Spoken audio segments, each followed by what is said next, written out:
to install the Steam CMD dedicated server, which will allow you to run your own dedicated server in Linux, in this case Ubuntu, which you'll be able to run games such as Counter-Strike 1.6, Counter-Strike Source, Day of Defeat, and all the other vast amount of games they run on the Steam CMD network. So let's not waste any time. As you can see, I'm using Ubuntu 14.04 LTS, codenamed Trusty. This guide will work on 12.04, 11.04, 10.04 I think, and so on. So I'm going to label the video 14.04, but if you haven't got that version, then this should work as well. If it doesn't, let us know in the comment and I can adjust what I say and whatnot. So let's not waste any time, let's jump straight in. So as you can see, I've logged into Ubuntu. The first thing we want to do is run sudo apt-get update, type in my password,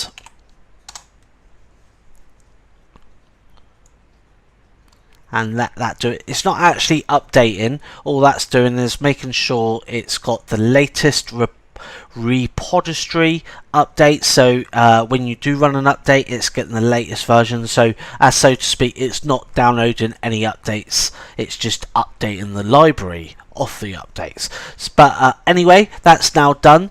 So the next command we want to do is, the reason I'm doing this is because I want to make sure that you've got everything I'm doing. So I've done an upgrade previously, but by all means do this. Sudo apt-get upgrade. So you might have a vast amount of upgrades to do. Just let it go, normally takes about 5 minutes. Now the next thing we need to install is a thing called lib32gcc1 and another application called libc6 i386. Now a lot of guides on the internet say to install ia32lib. Do not install that, there's absolutely no need. It'll just bloat your Ubuntu up, so don't install that. All you need to do is sudo apt-get install lib32gcc1 and then space libc6 libc6 underscore hyphen even i386. And what this does is allows us to run, because the dedicated server supplied by Steam is actually 32-bit, so as with Ubuntu server it's 64-bit. So when you run the sh file later on, you'll get an it'll say does not recognize or something like that. So if we install this, we'll get rid of that error. So let's install those.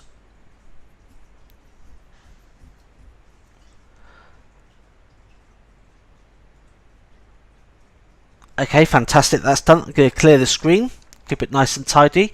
Now the next thing we want to do is sudo adduser steam. The reason we add a user is we don't really want to run Steam on a user within the sudo group, which allows administration rights, and we also don't want to do it on root. So we're going to add a user, I'm going to add a password. You can even go one step further, I won't cover it in my guide, but you can also make sure that the Steam user can't log in via SSH and FTP if need be. But anyway, so that's done.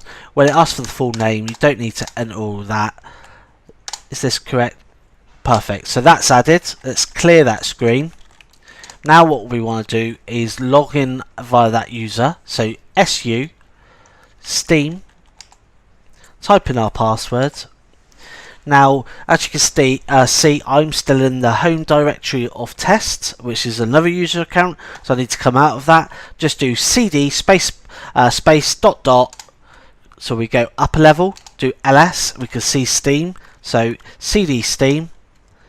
Now what we want to do is make a folder, so mkdir steam cmd.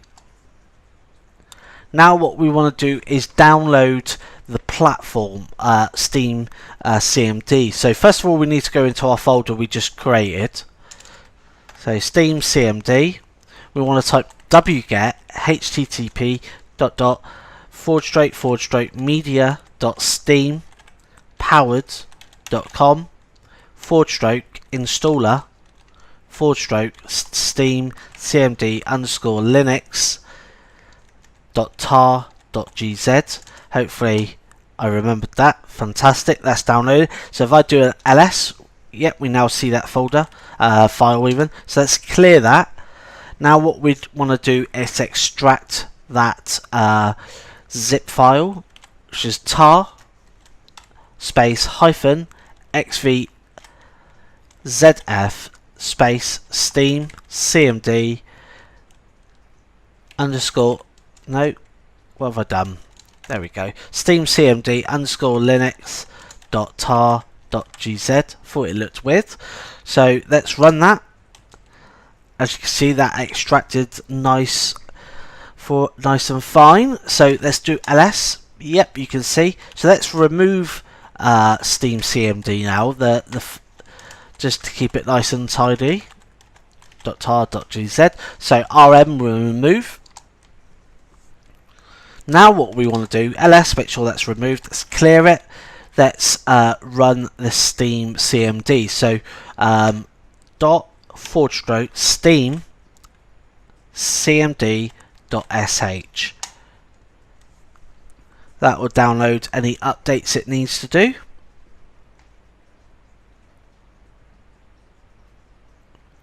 Okay, fantastic. Now you'll notice at the bottom here, it hasn't actually, it's now saying Steam. This is because we're now in the Steam CMD console.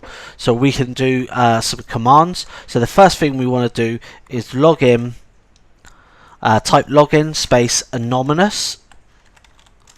I believe some games do require you to log in via a proper authentication, but the games will be adding do not. So let's do that. Login anonymous. And there we go, connecting anonymously to the Steam public, successful. So fantastic. So what we want to do now is install the dedicated Counter-Strike Global Offensive dedicated server for Linux. The way we do this, we need to first specify a directory for where our download's going to go. So we're going to go force_install_dir space dot /. You can name it anything you want. So I'm going to name it CSGO. So CSGO. Push enter. And now what we need to do is download the server-side files for our dedicated server. So the way we do that is app_update space the ID of the applications, which in this case for Global Offensive it's 740, and space it and type validate so we can validate as we download. Now if you are in a data center hosting this, then it will be fast. If you're home broadband, if you're using home broadband, sorry, and it's quite slow, then this process will take some time. I've got 100 Mbits. It normally takes about 20 minutes, depending on how fast Steam servers are going at. But I'm not going to make you wait. I'm going to pause the video and resume when it's done. So that download is now complete, which was just over 7.3 gigabytes. We now need to quit out a Steam console, so type quit.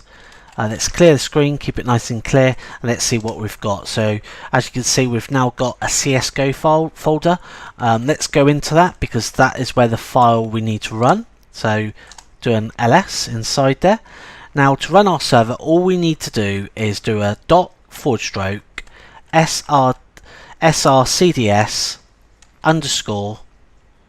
_run space -game, and we need to specify the game is CSGO, which is Counter-Strike Global Offensive, space console space -usercon plus game type 0 plus game mode 0 plus map group. Now you can look up these commands online. These are just some ones I know off the top of my head. mapgroup underscore mg bomb plus map ddusk. So press enter. Hopefully that will run without any serious errors.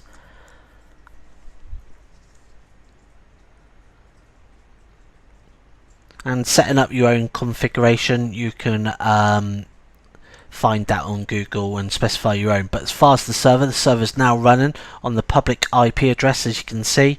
VAX secure mode is activated, and that is it. Your server is now running. I'll briefly cover opening ports. Now the Steam dedicated server does use some ports. Ubuntu comes with the ports open, so we don't need to worry about that. If you're running it in a data center, you're pretty much good to go and have fun. If you are running a home server and you do have a router such as a Netgear, D-Link, Buffalo, BT Infinity Home Hub, etc., we need to open those ports. So the first thing we need to do is type in ifconfig. We can see that that is my internal IP address. So I then want to head over to my browser and log into the router, which I have done so. Now you're looking for something like NAT, or it might be in security depending on what brand of router you got. In this case I'm using WD-WRT, and what we want to find is port range forwarding. Now I've already entered this in, which is Steam CMD. You can name it anything you want. Not all routers allow you to name it. Some of them even have the profile half-life, which most of the times opens the necessary ports. So if you don't have that option, we want to open 27,000 to 27,040 protocol both, and type in the IP address off the internal local machine. If you've got a checkbox, make sure you click it, click save, and click apply settings. After that, you should be ready to go and have fun. I hope you found this helpful. I'll see you soon. Bye bye.